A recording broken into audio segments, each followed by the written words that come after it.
আজকে তোমাদের কাছে আমি একটা প্রশ্ন রাখছি, ঠিক আছে? যে এটা তোমাদের সঙ্গেও কি ঘটে নাকি শুধু আমার সঙ্গেই ঘটে? একটু মন দিয়ে শোনো।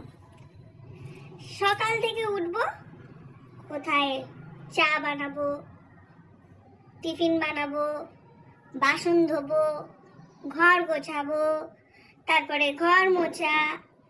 হ্যাঁ, কাপড়টা যদিও কাচতে হয় না, সেটা মেশিন আছে, তবুও সব গুছিয়ে গাছিয়ে ওর মধ্যে দেওয়া, সব কিছু করলাম। করে টোরে নিয়ে তাড়াতাড়ি করে করছি যাতে একটু ফোন দেখতে পারি, একটু রিলস দেখতে পারি। তাড়াতাড়ি নিজের কাজ, বাসি কাজগুলো তো সারতে হবে না, না সারলে তো আবার শ্বশুর শাশুড়ি এখানে থাকে না, শ্বশুর বাড়ি থাকে, আমরা এখানে থাকি আলাদা। তো যাই হোক,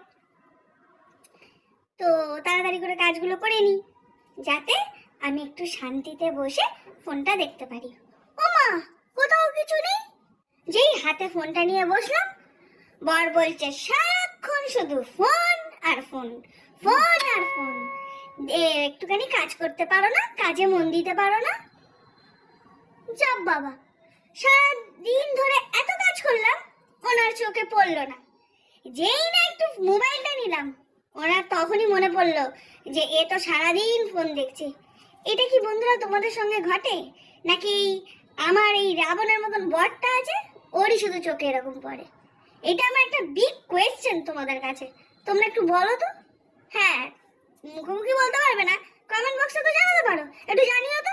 আমার বরটাকে দেখাবো, তারপরের বক্তব্যটা তো আমি রাখবোই তোমাদের সামনে।